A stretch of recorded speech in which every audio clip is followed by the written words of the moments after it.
थोड़ी दूर चलने पर सोहन देखता है कि 4 चाबियां अलग अलग रंग की थी जो हवा में उड़ रही थी। बहादुर लड़के, तुम्हें इनमें से एक चाबी उठानी है, लेकिन याद रखना तुम्हें इनमें से एक सही चाबी उठानी है। लेकिन हाँ, तुम्हें बड़ी होशियारी से ही एक चाबी उठानी होगी। अगर तुमने गलती से भी गलत चाबी चुन ली तो ये चारों सुनहरी चाबियां गायब हो जाएंगी, जिसके बाद तुम उस राक्षस को इस गुफे से कभी आजाद नहीं कर पाओगे। ये सुन सोहन हैरान हो जाता है।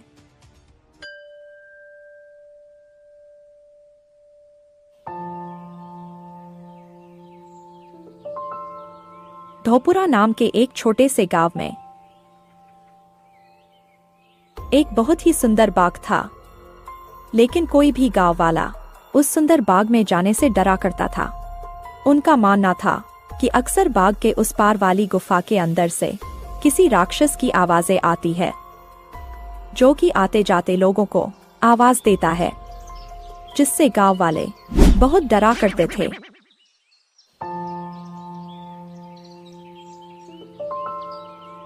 अगले दिन गांव का एक लड़का रामू, यार, इस गुफा में से आवाजें कौन देता होगा? मुझे इसके पीछे जरूर कोई राज नजर आता है। रामू भैया, जो भी हो, लेकिन आप गलती से भी उस गुफा के अंदर मत जाना। हाँ, लेकिन इस गुफा का रहस्य तो मैं जान कर ही रहूंगा। सब गांव वाले डर के साए में आखिर कब तक रहेंगे? उसके बाद शाम हो गई और रामू और उसका दोस्त अपने अपने घर चले गए। अगले दिन सुबह सारे गांव में सन्नाटा था और रामू के घर के बाहर उसकी लाश रखी हुई थी। सब रो रहे थे। शाम को बस यह बोलकर घर से निकला था कि एक रहस्य से पर्दा उठाने जा रहा हूँ। मेरी रामू की बहादुरी मुझसे ले डूबी। हाय मेरा बच्चा। हो ना हो, ये उस गुफा वाले राक्षस ने ही किया है। हाँ। उसी गांव में धनु नाम का व्यक्ति रहता था, जो एक किसान था। उसके 2 बेटे थे, मोहन और सोहन।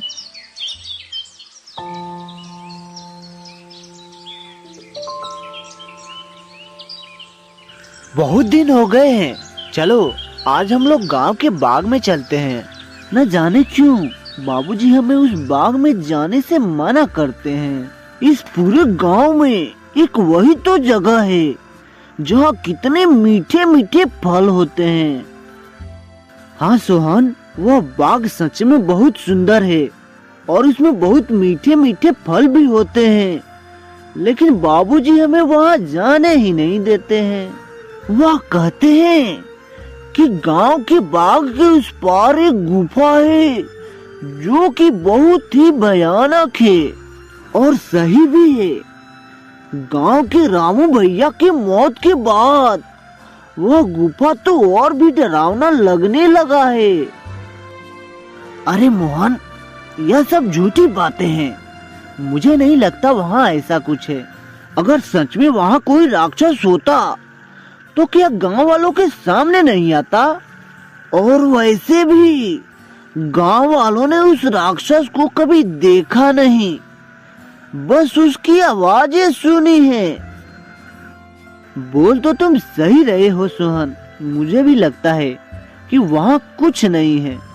चलो ठीक है, हम लोग कल उस बाग में चलेंगे और क्या पता हमें रामू भैया के मौत के बारे में कुछ जानकारी भी मिल जाए। हाँ ठीक है, कल चला जाएगा। इसके बाद दोनों भाई अपने कमरे में जाकर सो जाते हैं। अगली सुबह, देखो मेरे प्यारे बेटो, मैं किसी काम से खेत में जा रहा हूँ। तुम दोनों अपना ख्याल रखना। और हाँ, गलती से भी उस बाग में घूमने मत जाना। वो जगह अच्छी नहीं है। पता है ना तुम्हें, रामू भी वहीं जाने से मारा गया था। पिताजी, आप चिंता मत करिए, हम दोनों उस बाग में नहीं जाएंगे।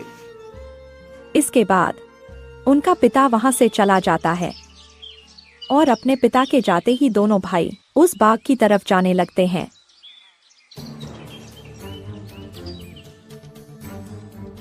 कि तभी एक गांव का आदमी उन्हें देख लेता है। अरे मोहन और सोहन, तुम दोनों इस बाग की तरफ कहाँ जा रहे हो?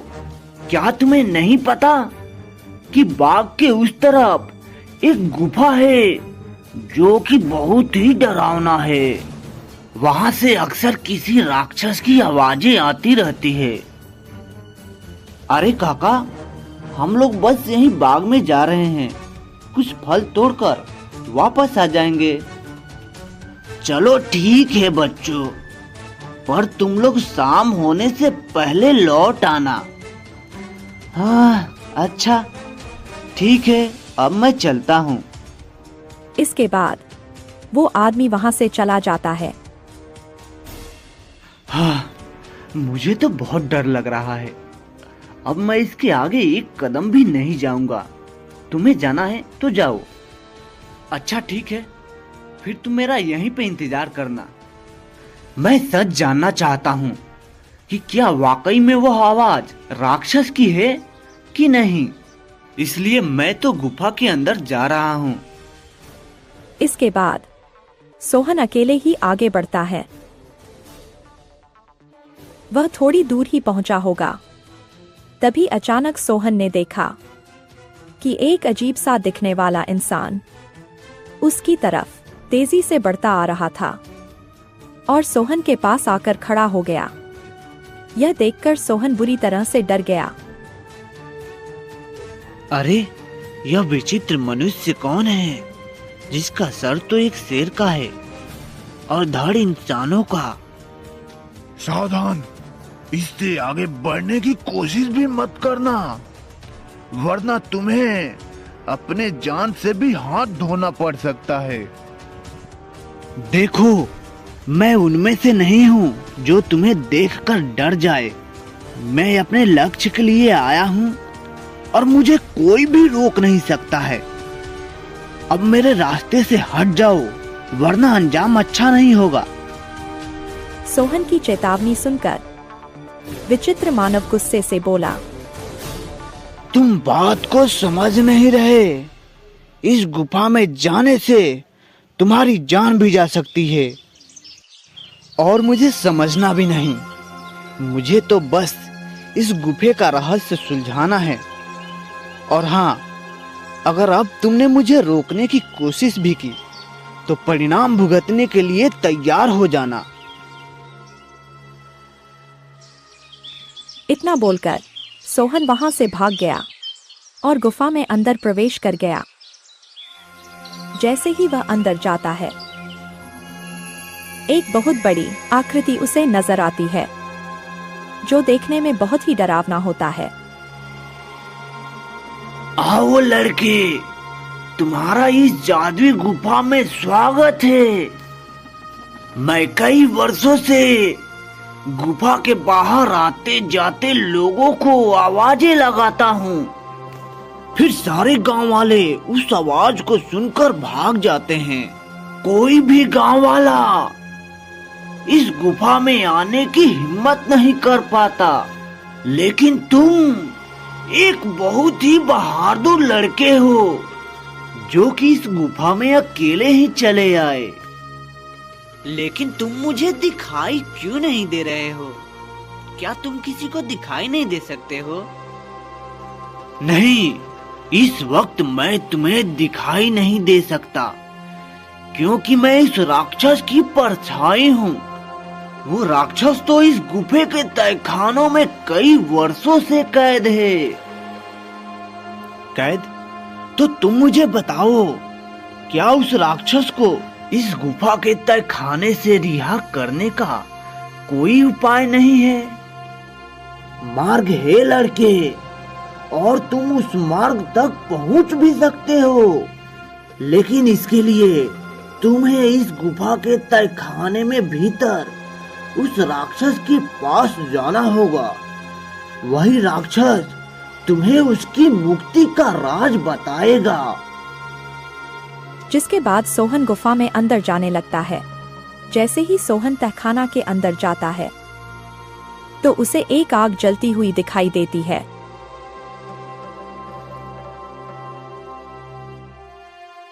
आओ बहादुर लड़के, मैं तुम्हारा ही इंतजार कर रहा था।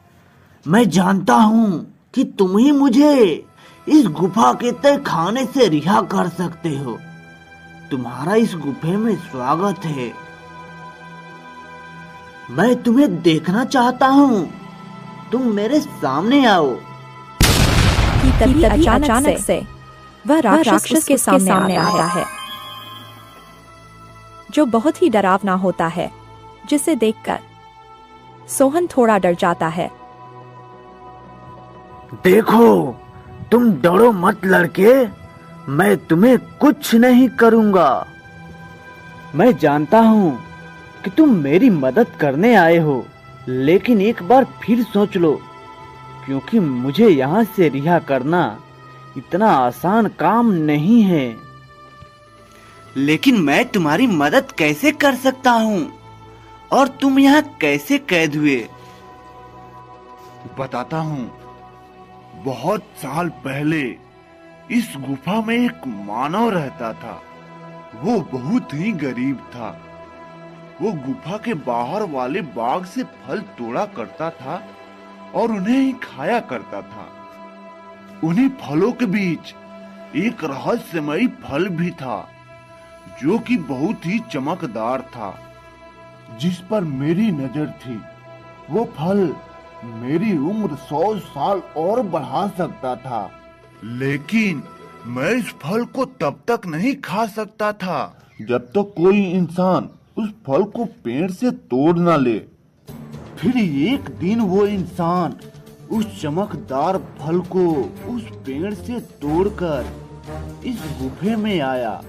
जब मैंने उसे देखा तो मैं भी उसके पीछे पीछे इसी गुफा में चला आया, और फिर मैंने उससे कहा कि हे मानव, तुम जो इस बाग से सबसे चमकीला फल तोड़कर लाए हो, उसे मुझे दे दो। इसके बदले तुम जो भी 2 इच्छाएं मांगोगे, उसे मैं पूरा करूंगा। ठीक है, वो फल मैं तुम्हें दे देता हूँ, पर मेरी 2 इच्छाएं हैं। पहला ये कि तुम मुझे ये वरदान दो कि आज से ये बाग मेरा होगा, और दूसरा ये कि तुम इस गुफा में हमेशा के लिए कैद हो जाओगे, ताकि इस बाग में तुम्हारे डर से कोई भी ना आ सके, और हमेशा के लिए मैं ही इस बाग में राज करूं। वो आदमी मुझे फल तो दे देता है, और उस फल को खाकर मेरी उम्र 100 साल बढ़ गई, लेकिन उस आदमी को दिए गए वरदानों के तहत मैं इसी गुफे में कैद होकर रह गया। लेकिन हाँ, उस वरदान को देने के बाद मैंने उसे 2 श्राप भी दिया था कि तुम इस गुफा में कभी नहीं आ पाओगे, और दूसरा कि तुम एक जानवर बन जाओगे। तब से वो मानव इस गुफा में कभी नहीं आता। क्या आपसे पहले आपको यहाँ से निकालने की किसी ने कोशिश नहीं की? इससे पहले गांव के एक लड़के ने मुझे बचाने की हिम्मत दिखाई थी, और वो उस चमत्कारी फल को लेकर इस गुफा में प्रवेश करने ही वाला था कि तभी उस अर्ध नर मानव ने उसे गुफे के बाहर ही मार दिया, और फिर पूरे गांव में ये बात फैल गई कि मैंने उसे मारा है। हाँ, वो लड़का हमारे गांव के रामू भैया थे। उस जानवर जैसे दिखने वाले मानव ने उसे मारा है, मैं आपको इस गुफे से आजाद जरूर कराऊंगा। लेकिन मुझे ये तो बताओ कि मैं तुम्हें आजाद कैसे कराऊंगा? तुम्हें यहाँ से उस बाग में जाना होगा। वहाँ तुम्हें उस बाग में रहने वाले उसी आदमी का झोपड़ी दिखेगा जिसकी वजह से मैं इस गुफे में कैद हूँ। तुम्हें उसकी झोपड़ी में जाना होगा, फिर वहाँ से तुम्हें वही चमकदार फल लाना होगा। मेरी मुक्ति का राज उस फल में ही कैद है। ध्यान रखना बहादुर लड़के, उस मानव की झोपड़ी में कोई नहीं जा सकता। जब वो सो रहा होगा तुम्हें तभी जाना होगा और उसकी फलों की टोकरी में से सबसे चमकता फल लाना होगा। लेकिन तुम्हें ये काम बड़ी होशियारी से करना होगा, क्योंकि अगर ये बात उस आदमी को पता चल गया तो वो तुम्हें जिंदा नहीं छोड़ेगा। ठीक है, मैं तुम्हारे लिए वो चमकदार फल लेकर जरूर आऊंगा, लेकिन तुम्हें मेरी एक बात माननी होगी। कौन सी बात? तुम्हें हमेशा हमेशा के लिए ये गुफा और मेरा गांव छोड़कर जाना होगा। ठीक है, मुझे मंजूर है। इसके बाद सोहन वहां से बाग में जाता है और उस विचित्र मानव के झोपड़ी की तरफ बढ़ने लगता है। सोहन देखता है कि उस आदमी के झोपड़ी में कोई नहीं है। वो इधर उधर देखता है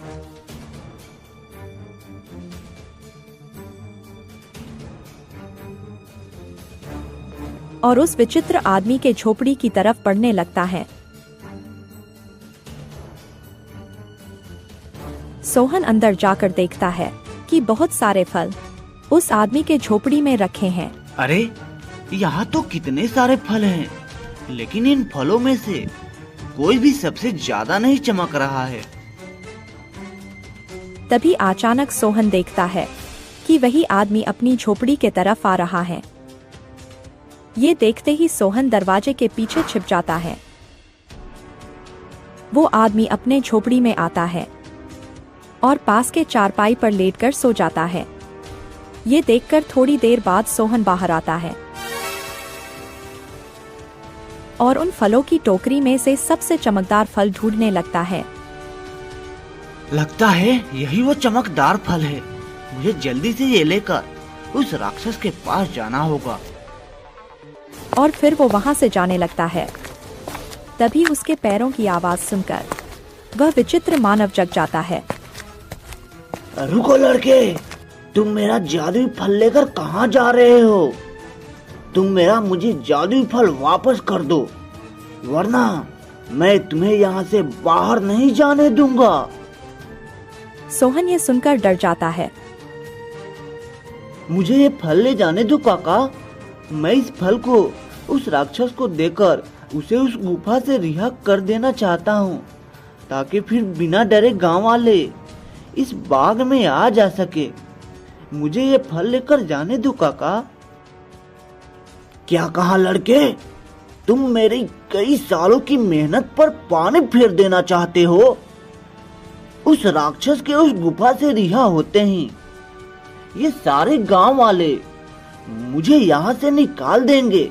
नहीं नहीं, मैं ऐसा नहीं होने देना चाहता। चलो जल्दी से तुम मेरा जादुई फल मुझे वापस कर दो। यह सुनकर सोहन वहां से उस चमकदार फल को लेकर भागने लगता है और तभी वह विचित्र मानव भी उसके पीछे पीछे भागने लगता है। सोहन भागते भागते उसी गुफा में पहुंच जाता है। जैसे ही वह गुफा में पहुंचता है, वह जादुई फल उसके हाथ से नीचे गिर जाता है, जिसके गिरते ही तोता में बदल जाता है। सोहन यह देखकर हैरान हो जाता है। तभी वह विचित्र मानव वहां आ जाता है। ये तुमने क्या कर दिया लड़के? इस जादुई फल को नीचे गिरा दिया अब ये तोता तुम्हें उस राक्षस के रिहा होने का आखिरी मार्ग बताएगा। नहीं नहीं, मैं ऐसा नहीं होने देना चाहता। वह विचित्र मानव जैसे ही सोहन को मारने के लिए आगे बढ़ता है, तभी वह विचित्र मानव अचानक से आग में जलने लगता है, जिसे देखकर सोहन हैरान हो जाता है। तभी उसे एक आवाज सुनाई देता है, जो कि राक्षस की परछाई की होता है। डरो मत बहादुर लड़के, उस मानव को उसके किए की सजा मिल चुकी है। अब बस तुम्हें अपने मंजिल का आखिरी पड़ाव पार करना है, जिसमें ये तोता तुम्हारी मदद करेगा। तभी अचानक से वो तोता उड़ने लगता है और गुफा में उसी तरफ भागने लगता है जहां वो राक्षस कैद था। सोहन भी उसके पीछे पीछे चलने लगता है।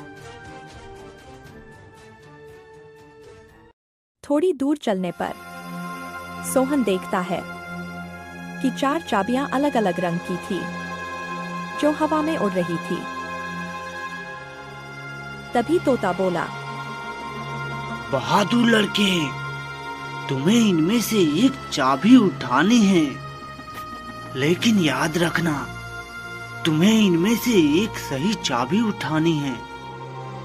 लेकिन हाँ, तुम्हें बड़ी होशियारी से ही एक चाबी उठानी होगी। अगर तुमने गलती से भी गलत चाबी चुन ली, तो ये चारों सुनहरी चाबियां गायब हो जाएंगी, जिसके बाद तुम उस राक्षस को इस गुफे से कभी आजाद नहीं कर पाओगे। ये सुन सोहन हैरान हो जाता है। हे भगवान, ये आपने मुझे किस दुविधा में डाल दिया। अब भला मैं कैसे इन चाबियों में से उस सही चाबी को ढूंढूं? काफी देर सोचने के बाद सोहन देखता है कि चारों चाबियां में से एक चाबी सबसे बड़ी है, जो हरे रंग की थी, और जिस चमकदार फल के गिरने से वह तोता बना था, वो भी हरा रंग का था। सोहन समझ गया कि हरे रंग वाली चाबी ही चुननी है, और वह जैसे ही हरे रंग वाली चाबी चुनता है, वैसे ही बाकी बची सारी चाबियां गायब हो जाती है। तभी तोता ने बोला, शाबाश बहादुर लड़के, आखिर तुमने अपने सूझबूझ के कारण वो सही चाबी चुन ही लिया। अब चलो मेरे साथ और जल्दी से उस पिंजरे को खोल दो, जिसमें वो राक्षस बरसों से कैद है। फिर वह तोता उस लड़के को उस पिंजरे के पास ले जाता है। सोहन ने देखा कि वह राक्षस उस पिंजरे में कैद है। ये देखो, मैं तुम्हें आजाद करने वाला चाबी लेकर आ गया हूँ। तुम वाकई बहुत बहादुर हो लड़के। अब तुम जल्दी से इस पिंजरे को खोलकर मुझे इस गुफे से आजाद करवा दो। सोहन जैसे ही उस चाबी को उस पिंजरे से स्पर्श करता है, पिंजरा अचानक से गायब हो जाता है और वह राक्षस अपने वास्तविक आकार में आ जाता है। तुम्हारा बहुत बहुत धन्यवाद लड़के, तुमने मुझे इस गुफा से आजाद कर दिया। तुम एक बहुत ही निडर और साहसी लड़के हो। तुम जो भी मांगोगे वो मैं तुम्हें दूंगा। बोलो, क्या इच्छा है तुम्हारी? क्या सच में अब तुम आजाद हो गए हो? और क्या अब तुम इस गुफा में नहीं हो? हाँ, इसका मतलब अब सारे गांव वाले बिना डरे इस गुफा में आ जा सकते हैं। हाँ बहादुर लड़के, अब किसी को भी डरने की कोई जरूरत नहीं है। अब मैं इस गुफा से बाहर अपनी दुनिया में चला जाऊंगा और आगे से किसी को आवाज भी नहीं दूंगा। अब तुम जब चाहो इस गुफा में आ जा सकती हो, वो भी बिना डरे। तुम्हारी ही वजह से मैं इस गुफा से आजाद हो पाया हूँ, इसलिए तुम जो मांगोगे मैं तुम्हें वही दूंगा। बोलो, क्या इच्छा है तुम्हारी? मुझे तुमसे कुछ नहीं चाहिए, पर हाँ, अगर तुम मुझे कुछ देना चाहते हो तो इस गुफा के सामने वाले बाग से मुझे बहुत लगाव है। इसलिए मैं चाहता हूँ कि इस बाग के फल और फूल हमेशा खिले रहें, कभी ना मुरझाएं। ठीक है बहादुर लड़के, तुम्हारी ये इच्छा मैं जरूर पूरा करूंगा। आगे से ये बाग हमेशा हमेशा के लिए ऐसा ही रहेगा। इसके फल और फूल कभी नहीं मुरझाएंगे। अच्छा, अब मैं चलता हूँ, मेरा जाने का समय हो गया है। इसके बाद वह राक्षस गायब हो जाता है।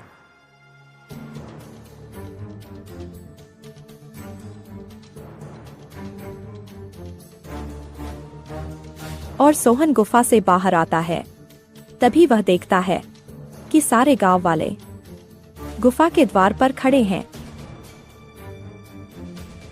भाई, तुम ठीक तो हो ना? क्या सच में तुम्हें उस राक्षस ने कुछ नहीं किया? भाई, मैं बिल्कुल ठीक हूँ और अब इस गुफा में कोई राक्षस नहीं है, क्योंकि अब वो राक्षस इस गुफा को छोड़कर हमेशा हमेशा के लिए चला गया है। अरे, ये क्या बोल रहे हो तुम? और कहाँ गया वो राक्षस जो कि आते जाते लोगों को आवाजें लगाया करता था? सोहन गांव वालों को सारी बात बताता है। थोड़ी देर बाद गांव वाले बहुत खुश होते हैं और फिर सोहन से बोलते हैं, अरे सोहन बिटवा, तुम तो सच में बहुत बहादुर हो और तुम्हारी ही वजह से वो राक्षस इस गुफा से आजाद हो पाया है। अब आगे से बिना डरे गांव वाले इस गुफा में आ जा सकते हैं और रामू के मौत का रहस्य भी खुल चुका है।